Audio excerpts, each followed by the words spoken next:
오늘은 전도서 7장 15절로 18절까지 말씀 보도록 하겠습니다. 전도서 7장 15절부터 합독합니다. 내 허무한 날을 사는 동안 내가 그 모든 일을 살펴보았더니 자기의 의로움에도 불구하고 멸망하는 의인이 있고 자기의 악행에도 불구하고 장수하는 악인이 있으니 지나치게 의인이 되지도 말며 지나치게 지혜자도 되지 말라. 어찌하여 스스로 패망하게 하겠느냐. 지나치게 악인이 되지도 말며 지나치게 우매한 자도 되지 말라. 어찌하여 기한 전에 죽으려고 하느냐. 너는 이것도 잡으며 저것에서도 내 손을 놓지 아니하는 것이 좋으니 하나님을 경외하는 자는 이 모든 일에서 벗어날 것임이니라. 아멘. 기도합니다.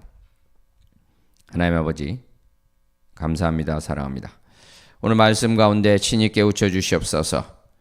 또 말씀 전하는 종의 입술을 붙들어 주시옵소서. 예수님 이름으로 기도합나이다. 아멘. 사랑하는 성도 여러분, 오늘 말씀 사실 이것이 이제 좀 쉽지는 않습니다. 왜 그러냐면은 이것이 진짜 성경 말씀인가? 무슨 중용을 이야기하는 다른 말씀 아닌가 생각될 정도로 사실은 좀 이제 이해가 안 가는 부분들이 있는데, 이것이 이제 성경 말씀 가운데 내가 이해가 안 가는 부분이 나오면은 기도를 해야 되겠죠. 하나님, 왜 이런 말씀하셨습니까? 무슨 뜻입니까? 기도를 하면은 하나님께서 어느 정도 이렇게 가르쳐 주신 것을 보게 됩니다. 뭐 주석 같은 것을 보면은 여러 가지 해석이 있고 또 신정론까지 왜 이 세상에 악이 있는가, 그게 대해서까지 또 깊이 들어가는 주석도 있는데, 사실 이제 본문에서 신정론까지 들어갈 필요는 없는 것 같고, 신정론은 그것입니다. 왜 세상에 악이 존재하는가? 악이 있다면 하나님이 모르시는 것인가? 또 알고도 그러셨으면 이것이 전능하시고 전지하시고 선하신 이것과 양립될 수 있는 것인가? 이 세상에 악이 존재한다는 것, 그러한 주제에 대한 것이죠. 그러한 큰 주제를 지금 다 다룰 수는 없을 것이고, 오늘 본문 말씀을 집중하면서 우리가 여기서 어떤 뜻으로 하나님은 코엘렛의 입을 빌어서, 전도자의 입을 빌어서 우리에게 말씀하시는가, 그것을 볼 수 있으면 좋겠습니다. 15절부터 보니까 허무한 삶을 나는 살았는데 온갖 것을 다 보았다는 것입니다. 모든 것을 다 살펴보았는데 어떠한 것이 있냐면 의인이 의롭게 삽니다. 의롭게 사는데도 멸망한다는 것이죠. 악인이 악한 짓을 하는데도 오래 사는 경우가 있다. 이것이 이제 신정론의 큰 주제가 되는 것인데, 시편 73편에도 그것이 나오잖아요. 근데 거기는 결론이 어떻습니까? 사실은 이 땅의 삶이 전부가 아니다. 이것으로 이제 결론이 났던 것을 우리는 기억합니다. 사랑하는 성도 여러분, 그렇습니다. 이 땅 가운데 보면 이해 안 가는 것이 있죠. 악인이 하나님의 심판을 받지 않습니다. 죽을 때라도 비참하게 죽겠지. 그런데 그것도 아니에요. 죽을 때도 편안하게 죽더라는 것입니다. 그러면 도대체 하나님의 공의가 어디 있는가? 이렇게 생각이 될 수 있죠. 하나님이 공의로우시다면 악인은 심판을 받아야 될 것인데 왜 심판을 받지 않는 것인가? 그것은 이 땅 가운데 삶만 보면 그럴 수 있죠. 의인인데 왜 순교를 당하는가? 우리가 그런 것을 보면서 이해가 가지 않을 수 있지만 여기에서의 삶이 전부다고 생각하면 그럴 수 있습니다. 그렇지만 그렇지 않죠. 만약 그러한 것이라면 우리가 어떻게 보면 비참한 자다 이럴 수도 있다고 사도 바울이 이야기했는데, 그렇지 않다는 것입니다. 영혼의 삶이 있는 것이고, 그렇게 보았을 때, 그것을 전체적으로 보았을 때 하나님의 공의는 그대로 있다. 악인이 심판받고 의인이 건짐을 받는 것은 그대로다. 이것을 우리가 알 수 있을 것입니다. 우리가 사실은 이 땅 가운데서도 그런 걸 보게 되죠.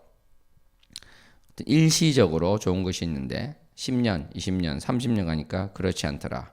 그것이 우리가 가지는 교훈이 아니겠습니까? 마찬가지로 하루 이틀 이것이 일시적이다 이렇게 우리가 다 생각하는 것처럼 사실은 이 땅에서의 80년, 120년 그 삶 자체가 일시적이다. 우리는 이것을 한시도 잊지 않아야 될 것입니다. 그런데 아까 말씀한 그러한 것을 보면서 이제 16절이 좀 이상한 것이에요. 뭐 15절은 다른 데도 나오고 또 나오고 그런데 16절을 보니까 지나치게 의인이 되지 말고 지나치게 지혜롭게 살지도 말라. 이러니까 이제 이것이 너무 쉽지 않은 것이죠. 그죠? 스스로 망가지고 망치는 게 된다. 너를 무너뜨리게 된다. 왜 너무 의롭게, 왜 너무 지혜롭게 살려고 하는가? 이러한 질문을 하게 되는 것입니다. 이게 어렵죠. 우선 이것은 잠시 보류하고 17절로 가겠습니다. 지나치게 악인이 되지 말라. 지나치게 우매한 자도 되지 말라. 어찌하여 기한 전에 죽으려고 하느냐.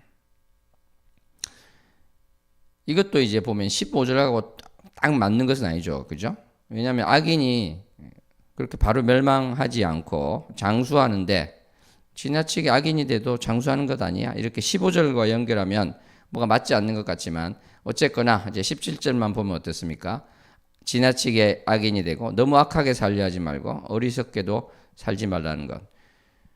왜 때를 다 못 채우고 죽으려느냐?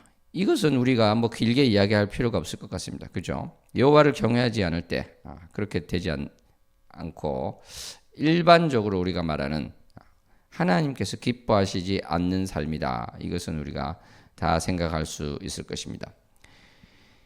그런데 18절을 보니까 이것도 잡고 저것도 잡아라. 그러니까 16, 17절을 다 어울러서 이야기를 하는 것이죠. 거기에서 이야기를 하고 있는 것을 보게 됩니다. 그러므로 우리가 다시 이제 16절 지나치게 의인이 되지 말라 이 부분에 대해서 이제 가야 되겠죠. 지나치게 의인이 되지 말라. 우리가 이제 처음 생각해 볼 수 있는 것은 의로운데 지혜로운데 어떻게 지나친 것이 있을 수 있을까 생각할 수 있는데 예를 들어서 이제 바리새인을 보면은 지나치게 율법을 잘 지키려고 했죠, 그죠?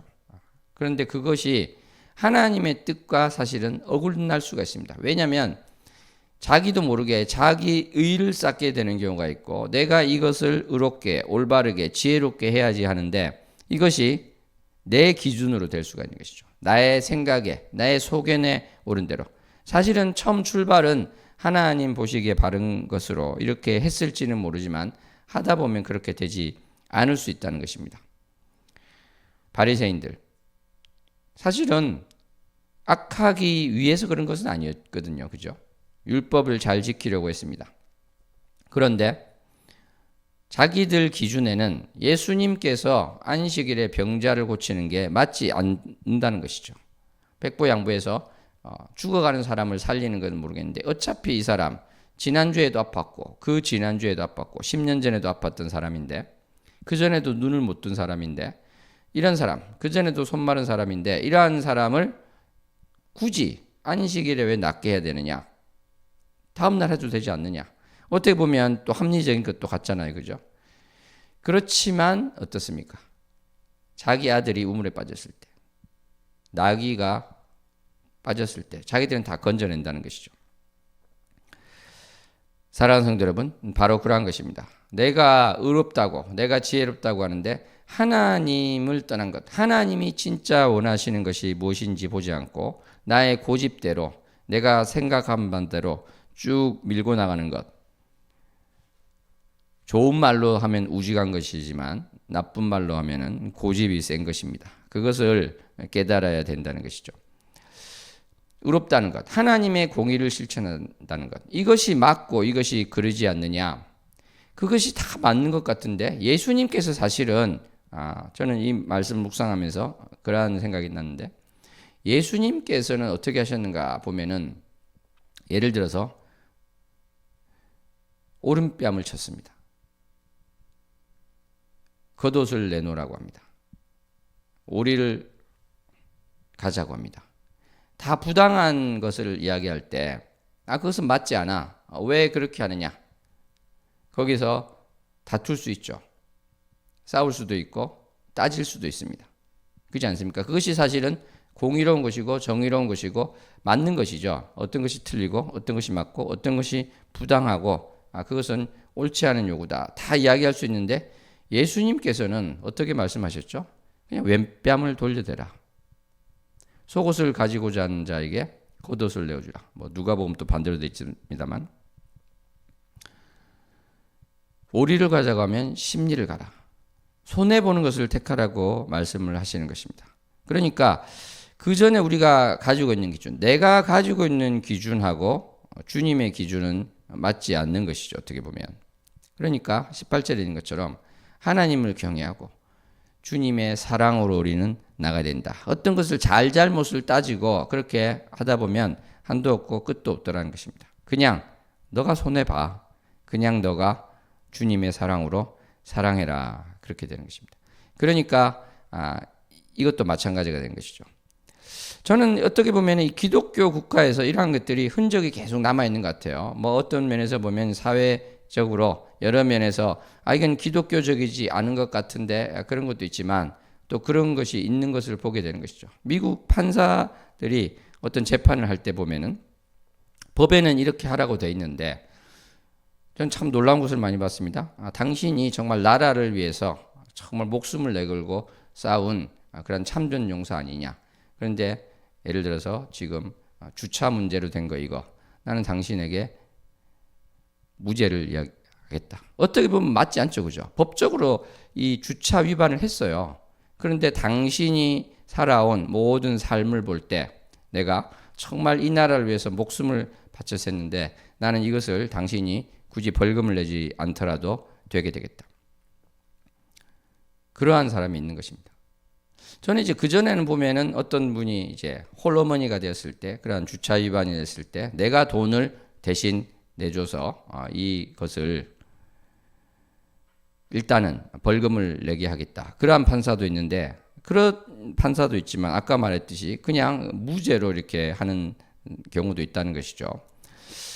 근데 이제 오늘 말씀과 비춰서 본다면 그 판사 맞지 않죠, 그죠? 의롭지 않습니다. 어떤 면에서는 정확하게 해야 되는데 왜 그것을 그렇게 굽게 하느냐 이렇게 생각이 될 수도 있는데 아까 말씀드린 것처럼 그것이 우리가 의롭다고 하는 게 도대체 뭔가라는 것이죠. 그것이 정말 하나님의 사랑으로 그것을 품는 것인가? 결국은 우리가 가지고 있는 이 모든 법률 체계도 사실은 서로 사랑하기 위해서 서로 남에게 피해를 주지 않기 위한 가장 근본적인 목적이 있는 것입니다. 그런데 그것을 다 떠나서 로봇처럼 얼마 전에 그 뉴스도 그런 게 있더라고요. 초코파이 하나 550원짜리를 먹었다고 조사를 하고 기소를 해서 판사가 재판까지 하고 2심까지 가서 판사가 내가 도대체 이런 것까지 해야 되느냐 이것이 온당하냐 그런 이야기를 하는 것을 보았는데 버스 기사가 100원인지 200원인지 그것을 제대로 안 했다고 해고가 되고 그런 이야기들. 그것이 어떻게 보면 왜 그러한 사람을 이상하게 생각하느냐. 그분은 법에 딱 맞게 한 거 아니냐 이렇게 할 수도 있지만 지나치게 우리가 의롭게 된다는 것. 사실은 어떤 중요한 것을 잊고 있을 수가 있습니다. 제가 이제 우리가 알아볼 수 있게 쉽게 그러한 예를 들었습니다만 나의 삶 가운데 다 그러한 것이 있죠. 그죠? 가족 내에서도 그럴 수 있습니다. 너 왜 이것을 해야 되는데 하지 않았느냐. 우리 친구 사이에도 그럴 수 있고 지체 간에도 그럴 수 있고 다 그런 것이 있습니다. 따지기 시작하면 우리가 끝없이 따질 수 있는 것이 있을 텐데 잠시 중단하고 그냥 사랑으로 끌어안아야 될 때도 있는 것이죠. 따지지 않는 우리가 됐으면 좋겠습니다. 내가 손해를 볼 수 있는 그러한 자가 되었으면 좋겠습니다. 오늘 우리 코엘렛 말씀 가운데 전도서 말씀 가운데 여러 가지를 생각해 볼 수 있겠지만 저는 이것을 붙들 수 있으면 좋겠습니다. 이것이 하나님을 경외하는 자, 하나님을 두려워하는 자. 왜냐하면 내가 그것을 내 기준으로 맞게 하지 않더라도 하나님께서 모든 것을 올바르게 처리하실 것입니다. 그것을 우리는 기억하면 되는 것이죠. 하나님께서 모든 것을 주관하시고 내가 예수 그리스도께서 가르쳐 주신 그 말씀대로 내가 손해를 보겠습니다. 그렇게 나갔을 때 그것이 문제되지 않게 하나님께서는 하실 것이다. 이러한 믿음을 가지고 나갈 수 있으면 좋겠습니다. 기도하겠습니다. 하나님 아버지 감사합니다. 사랑합니다. 내가 스스로 하나님 되지 않게 해주시고 내가 의롭다고 하면서 나도 모르게 나의 의를 쌓지 않게 해주시고 내가 의롭다고 하면서 하나님께서 왜 그렇게 하라고 하셨는가? 그 본질적인 것, 하나님을 사랑하고 이웃을 사랑하는데 벗어나는 것은 없는지 바라보는 자 되게 해주시옵소서. 참으로 하나님께서 모든 것을 알고 계십니다. 하나님의 뜻 가운데 겸손함으로 낮아짐으로 나아가는 우리 모두가 되게 해주시옵소서. 예수님 이름으로 기도합나이다. 아멘.